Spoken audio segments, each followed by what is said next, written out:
Something's going on with my mic tonight, so let me fix that. We are live. So let me see what I can do about my mic not sounding right. Check one. Okay, I'm hoping that you all can hear me and that the mic is consistently staying on. We'll see what happens. Okay, let me be serious. So, if I had to rate this episode of Married at First Sight, season 18, episode 13, I probably will rate this episode a 3 star. Okay. Y'all let me know downtown in the description box what you will rate this episode of Married at First Sight. I'm sorry I got shadowing going on. It's a lot going on over here. Okay, downtown to the auntie's advice. But we're gonna keep it pushing and we're gonna keep it moving and we're gonna make it do what it do. So let me figure out, let me see what y'all have rated. I'm not looking at the comments.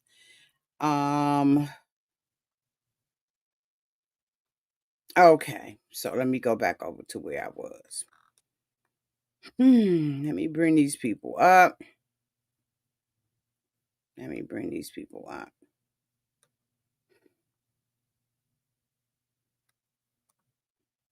So the first couple I want to talk about is Camille and Thomas. As we all know, Camille is, got a good man, Savannah.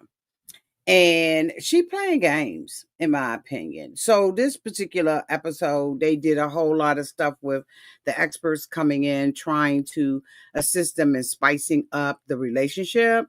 These episodes like this, I don't particularly like. Y'all let me know downtown in the comment section, but I don't like them. I think it's a bore to me.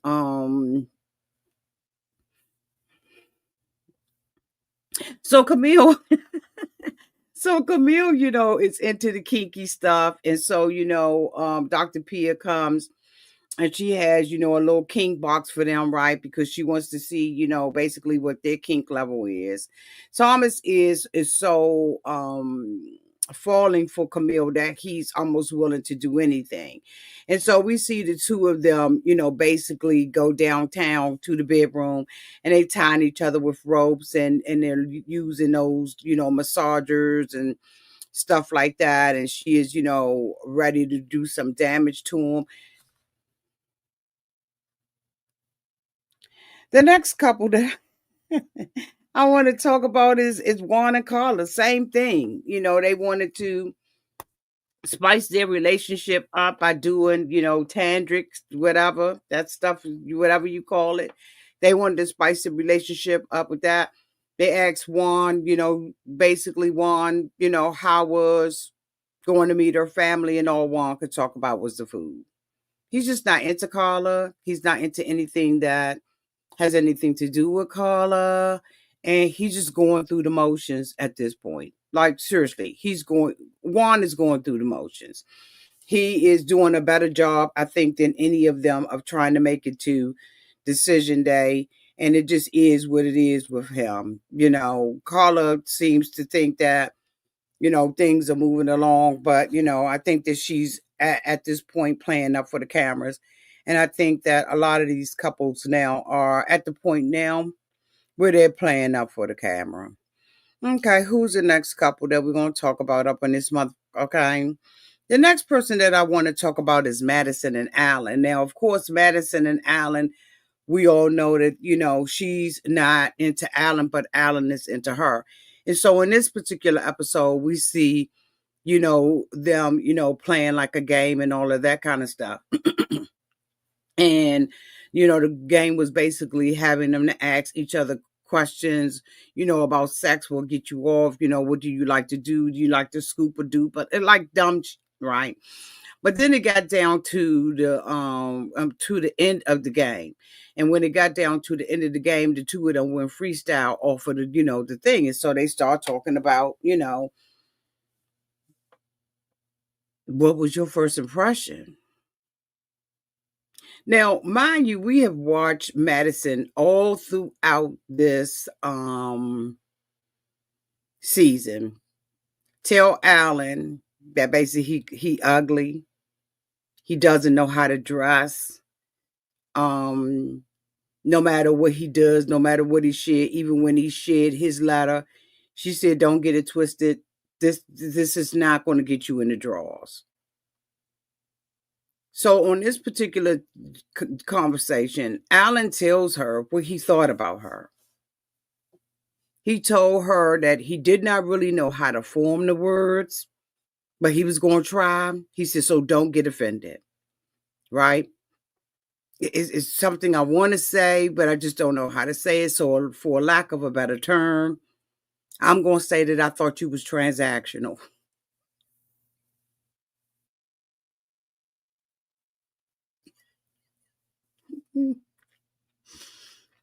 Hmm.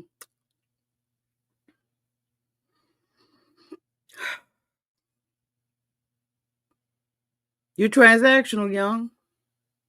She was like, "What do you mean transactional?" He was like, like one of them gonna wear lipstick and on my team. Like one of them girls that, something nothing from nothing leaves nothing. I mean, I was watching you when we were at the wedding and how you was twerking and stuff like that. Like, one of them like club hoes. Where was the lie? So now she takes out on Alan. Now, mind you, what Alan said to her was a little off. But he already said that he failed to find the word to better say it. Madison gets upset with him because she feels like she said, "So are you saying that because of the way I look?" And he was like, "No, I'm not talking about the way you look. It's the way your ass was acting." And so, of course, Madison gets upset, and like rightfully so. Anybody would have gotten upset if you thought transactional, because when I think transactional, I'm talking about, I'm thinking about the ladies of the night. But basically, what he was saying was, I just kind of thought you was just one of them type of party girls. But and then I'm asking for a friend, like, where is the lie? Because I don't see Alan. I don't see where Alan was all the way wrong. Madison hangs out at the club by her own admission, and she goes out with her girlfriends, and she says she the first one to, buy a round of shots. It just is what it is. When they get into disputes with one another, it's Madison, right? So, I mean, like, I'm sorry, what? Where's the lie? There is no lie. Madison is a party girl. And the thing about it is that she can't take out how she feels, how other people have treated her. She has to understand that, okay, this is how you treat me. So, anyway, the two of them, she left out the apartment. Now, mind you, I don't know if she had any drinks, but she left out the apartment. She told Alan she was going to go out and call her girlfriend. She goes and calls her girlfriend and never comes back until the wee hours of the morning. Alan says something to her about it, right? But she's like, "Okay, it don't make a difference whether or not I came in at 3 or 4 o'clock. I came back." No, it makes a difference, because you were the same one that was saying something to Alan about going to his apartment after he had been drinking. So I'm wondering whether or not she had been having any cocktails. Do y'all remember seeing her have any cocktails downtown to Alan's in her apartment? The thing about it is, if he doesn't want her to go, right, he didn't even have a choice. He wakes up in the wee hours in the morning and she's not home. She hasn't called and everything. He said he had this dream that, she left him and they made him watch her marry somebody else. No, bitch, what the dream was is that David's somewhere in the middle of this.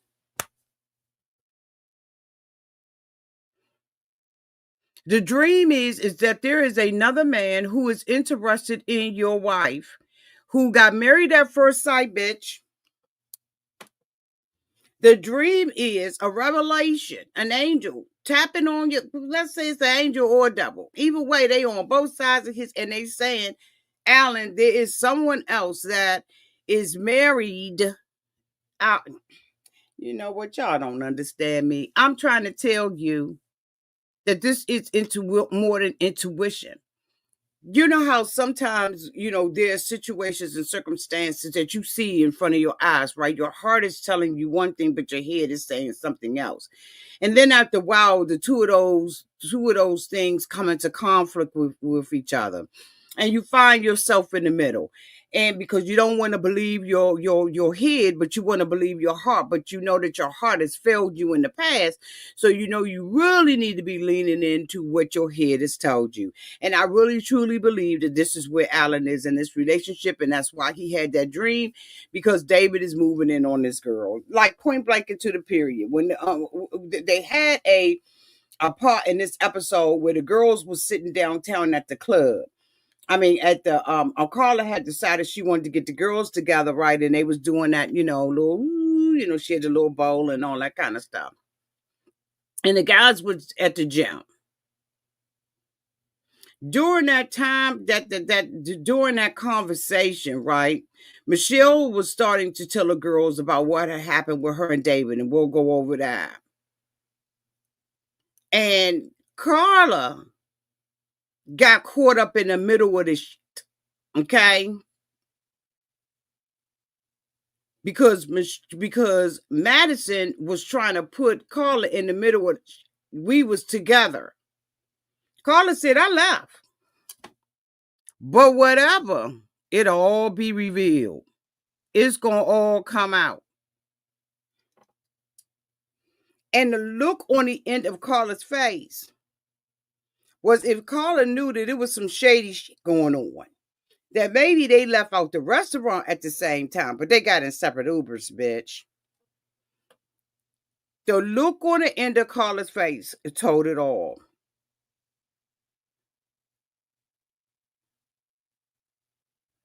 It told it all. Michelle, Madison, and David are sloppy. They have it absolutely, K-Love. K-Love said Carla clocked it. Alan told this girl he's not in love with her, but he's in heavy like.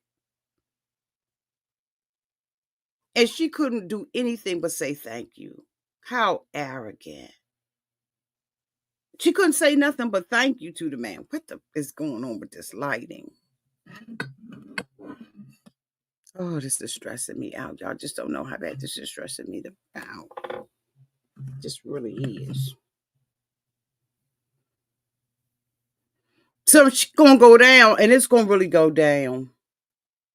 But Alan, like he said, he's not in love with her, but he's in heavy like. He just wants to do something. He told her, you get mad at me, because they had a conversation downtown in the gym. He came down there to check on her. And he was like, you got mad at me and you said certain things to me. And then when I say something to you, you blow up.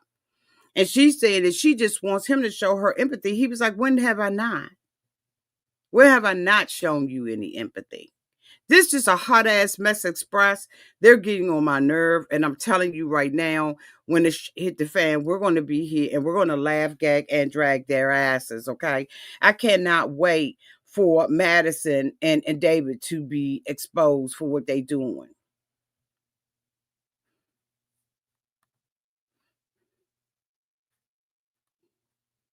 The next couple that I want to talk about is Emem and Ikechi, ya ya ya ya.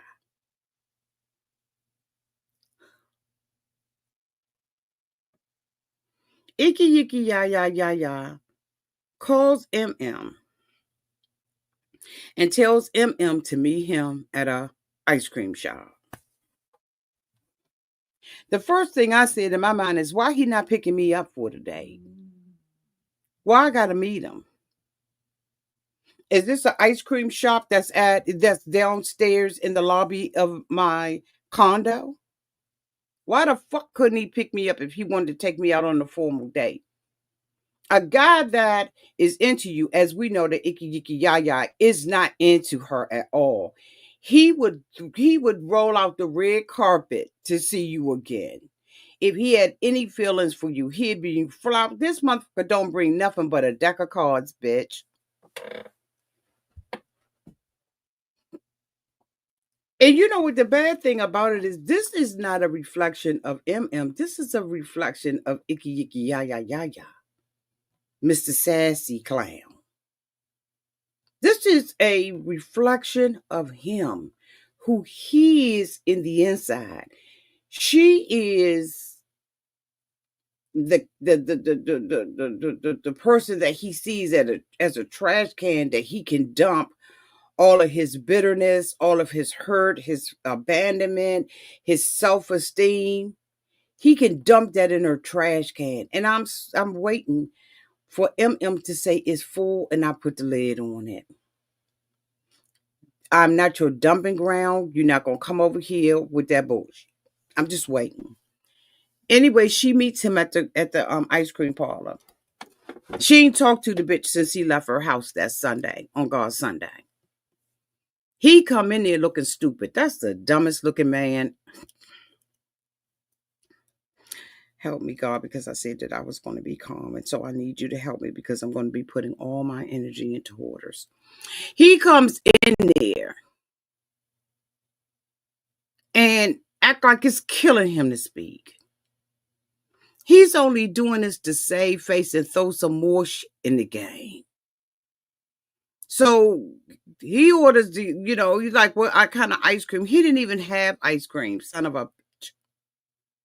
So they go out on the veranda, okay? They go out. And they're having, a conversation. And he tells her in this conversation, how you been or whatever, right? So he trying to make small talk. So he tells her the only reason why he showed the fuck up was to tell her that he was going out of town into his homecoming. That was it. He wanted her to feel excluded. He wanted her to know that he doesn't see her as his wife. He wanted to make sure he rubbed that in. He also probably intentionally, on purpose, took his wedding band off. But the thing about MM is you don't know how to play the game. Because I wouldn't have addressed it at all. I would have forced that mother, if he wanted that to be an issue at the table, I would have forced this mother to say, I'm not wearing my wedding ring. I wouldn't not have acknowledged it or not.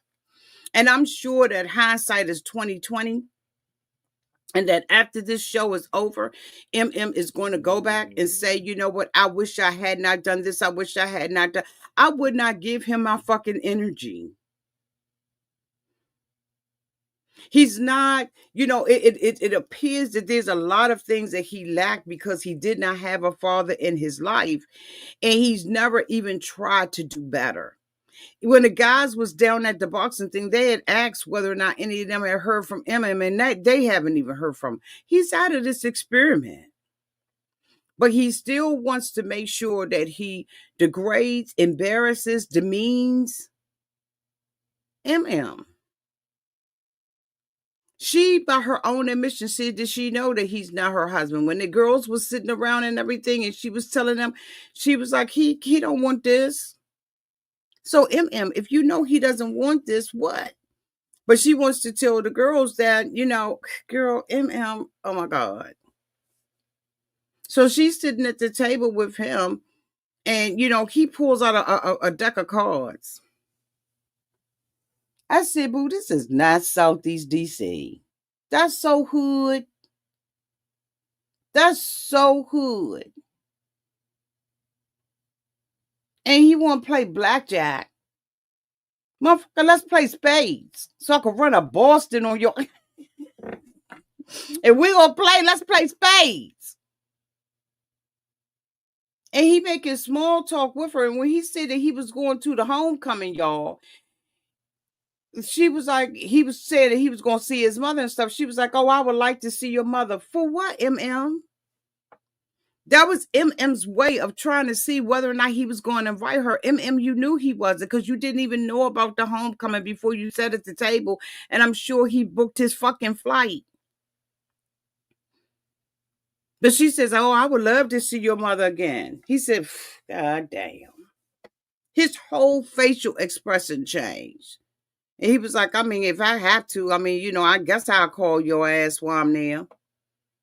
That you speak to my mother. Motherfucker, don't do me no goddamn favors." Oh my God.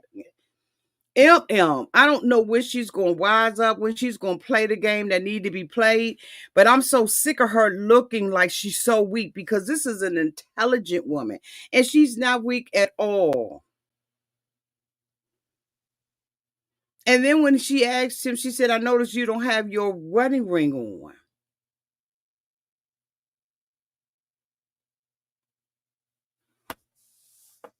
Bitch, he made a lie talking about I was washing the dishes or I was cooking or I was doing whatever. Bitch, you don't have to give me no story because I wouldn't even acknowledge that you didn't have it on.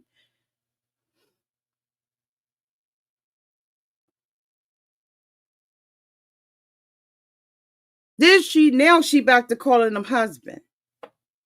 Then she's telling the girl, I think it's disrespectful that my husband doesn't have his ring on. Well, bitch, didn't last week you say that I'm not calling him my husband anymore because I was trying to be a wife to him and trying to treat him like a husband and he did not want that. So why we back at the husband word? When she sat down with the girls downtown at Karla's little function, she told the girls, okay, okay, he's married, whether he wants to say it or not. I'm going to say it. We're married. Name only, show only. After this is gone. I don't understand. So we see called Dr. Pia. And and she told Dr. Pia that, she hadn't talked to him or anything like that. So basically they had a little date at the ice cream shop, but now he's back in Texas, um, attending a homecoming.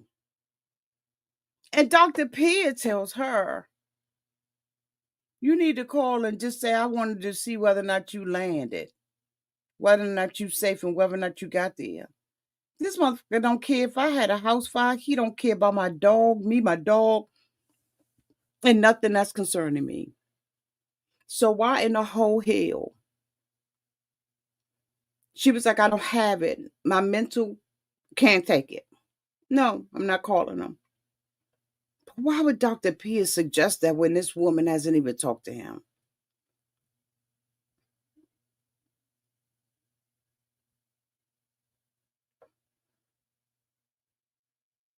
She should have ended this relationship so long ago. So long ago. And I don't understand the motive for MM staying in this. I ain't even got the fucking energy for these bitches today. Last but not least, the lion ponytail.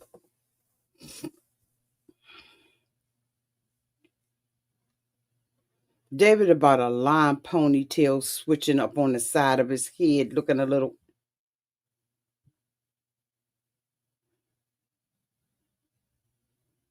Michelle, who don't give two rat asses about David, is pressing David about that text message. And I'm going to tell you right now, a lot of people did not like the fact. We're going to go ahead and be serious.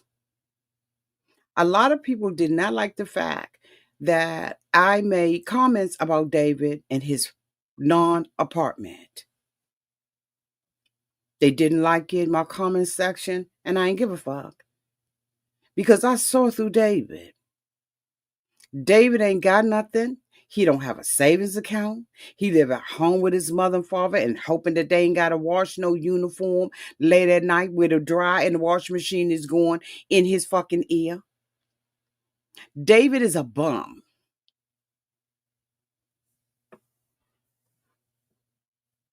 But people didn't like me saying that. And see, sometimes you got to stand up in your grown woman shit.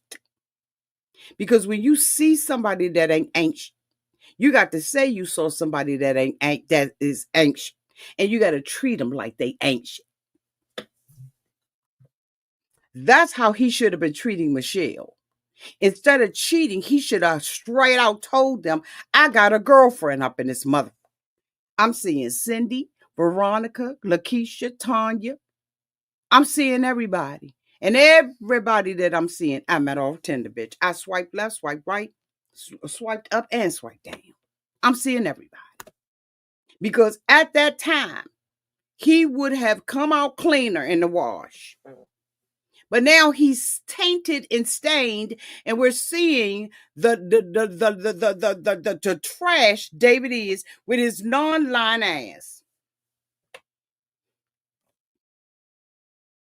You gotta discontinue super in these emojis. It's okay to do a little bit of emojis, but not all those emojis, okay? Yeah, YouTube is gonna flag that. I don't, and I don't want it. Okay, thank you, baby.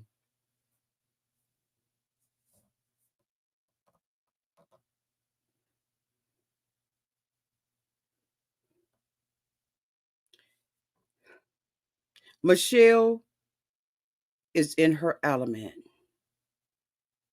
10 a motherfucker down.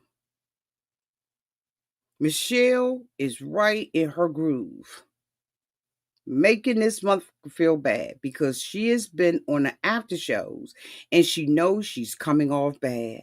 So what does David do? David gives her yet another thing on a silver platter. This lying motherfucker goes out and sends a text message and don't know how to lie correctly.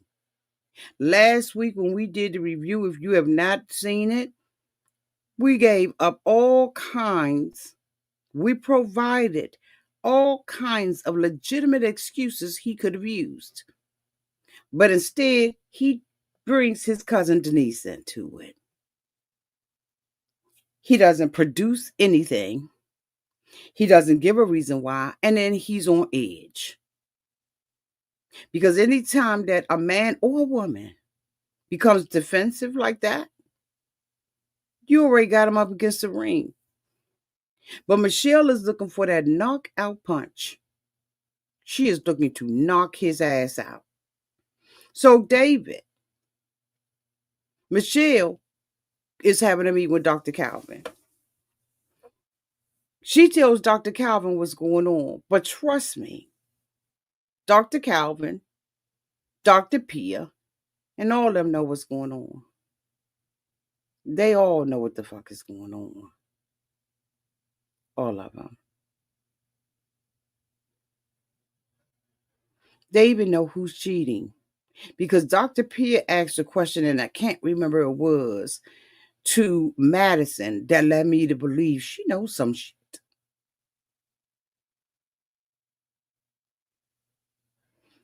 Dr. Calvin asked a question.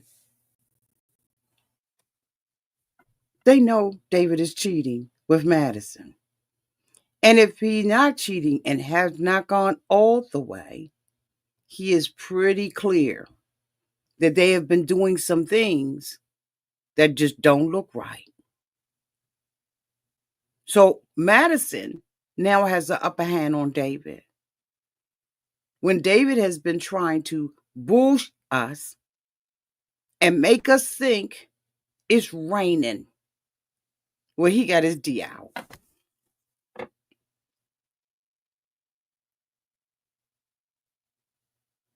I'm sorry, what? He's been trying to play the good guy. And now his is exposed. He sat there and told that same sorry ass lie to the guys. And Allen checked him. Man, you know that just ain't right. You some trash. Yes, thank you, Caleb. She asked her about trust.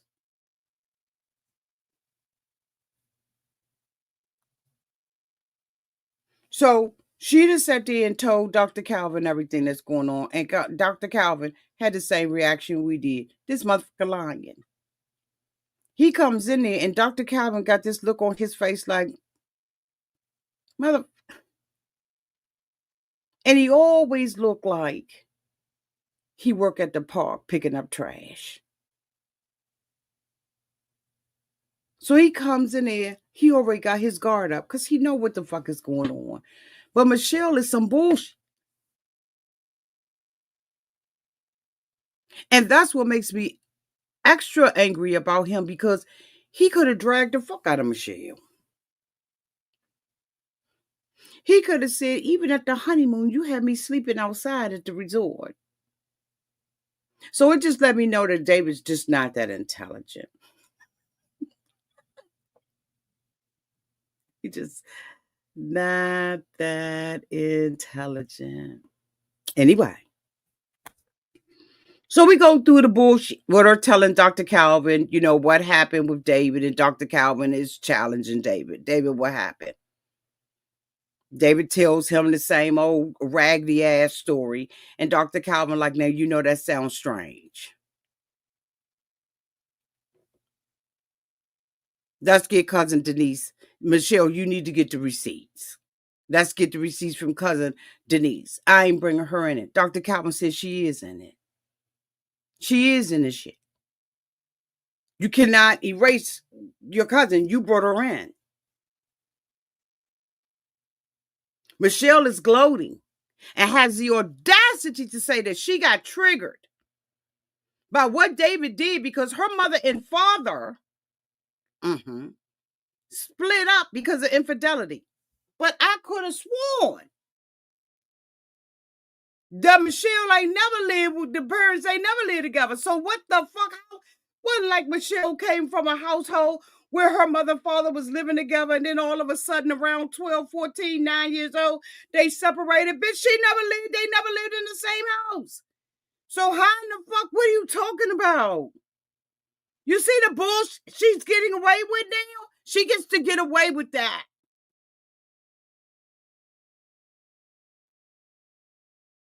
She ain't triggered by no goddamn infidelity. Did David say you were talking to me like that? You said you ain't care and all this old bull, right? So she like, wait a minute, you ain't never say nothing to me about that before? You said you liked the fact that I was telling your ass off and treating you like in the apartment.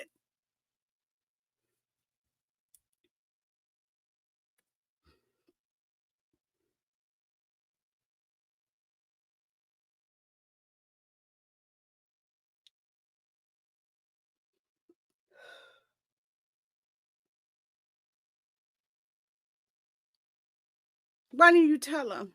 Oh, I've been just trying to, keep my mouth shut and all this kind of stuff. So we ain't calling Denise? Where's your phone? I ain't got it. And you can tell when a man lying because he mumbles. Speak up, motherfucker. Speak up. Use your whole voice. Articulate, bitch. Stand to attention. Straighten up. But no. David becomes defensive. Don't want to answer no questions. And gave both of them his ass to kiss. And he has now made a woman who has victimized him, in my opinion, the whole entire season. He's given her the upper hand, and now she's the victim. You dumb motherfucker.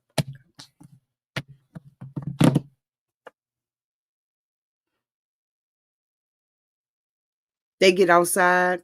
They arguing. He said, you didn't even care. She said, I care now. Well, Michelle, you can't care now. You don't care. You just want to be motherfucking right. You just want to drag him because you know how you coming off. These people been watching you cheat the whole time, David. They've been watching you, boo. Come on, stop playing. Stop playing. But no, David is not going to stop playing.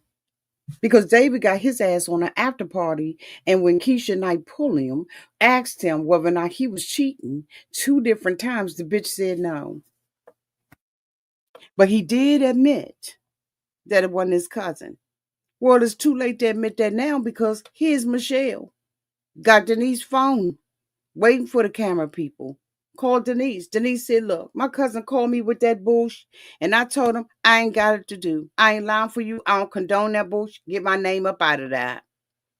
She said, so what, never no picture, no food? She was like, hell no. Why would I be sending him food? In the next episode, it's Michelle says that she believes that it's Madison. And you know why she believes it's Madison? Because I'm sure that she had a conversation with Karla about where the fuck Michelle went after they split in that bar.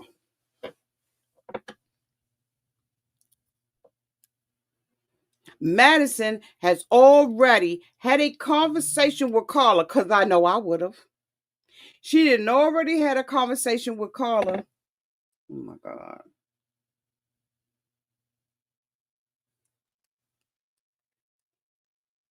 She has already confirmed with Karla where the fuck Madison went.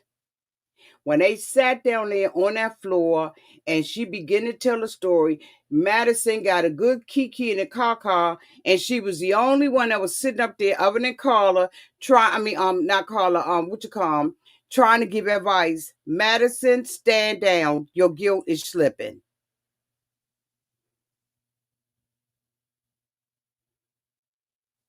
Your guilt is slipping, Madison. Stand down and shut the fuck up. But the more you talk, the more we know. This episode for me got a 3-star because stop slow walking us. Put us in the middle of this. Let us find out what's going on so we can go on to helping Allen heal. Because the fucked up thing about it is, even though Michelle don't like David and Madison don't like Allen, they don't have a right to hurt Allen in the middle of this. That's the only person that I'm rooting for at this point is Allen. He doesn't deserve it. This man has bent over fucking backwards to be with her and to make her feel secure. And he is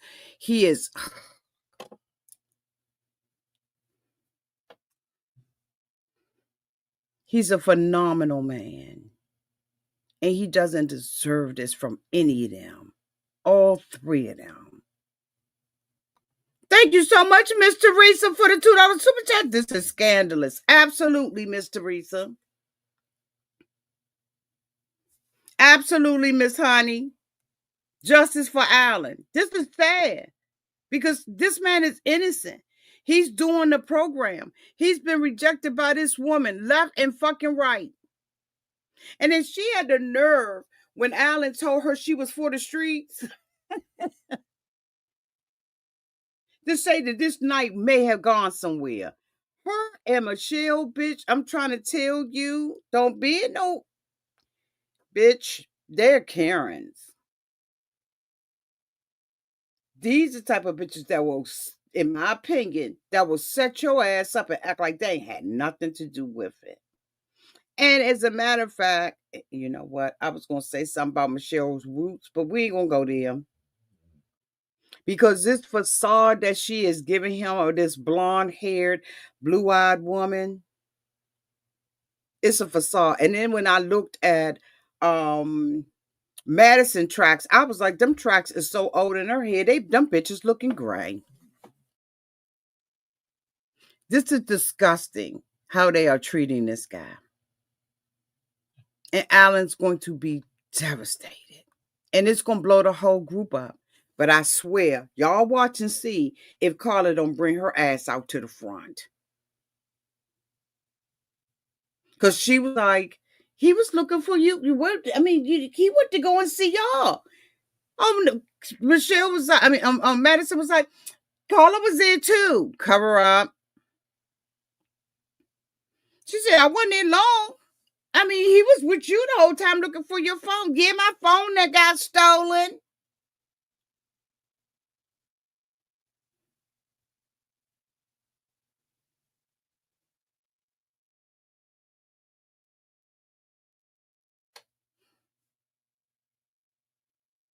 Karla said, I dipped. But don't think that Madison ain't had a conversation with him. That's all I'm saying. Don't be surprised when we see Karla step to the front of the line. And don't think that Karla ain't said nothing to Juan, because at the after party, Juan just about dragged his sorry ass. The only thing that he admitted was that the text message was for someone else, but who was it for? Keisha Knight pulling when she asked that motherfucker, "Are you cheating?"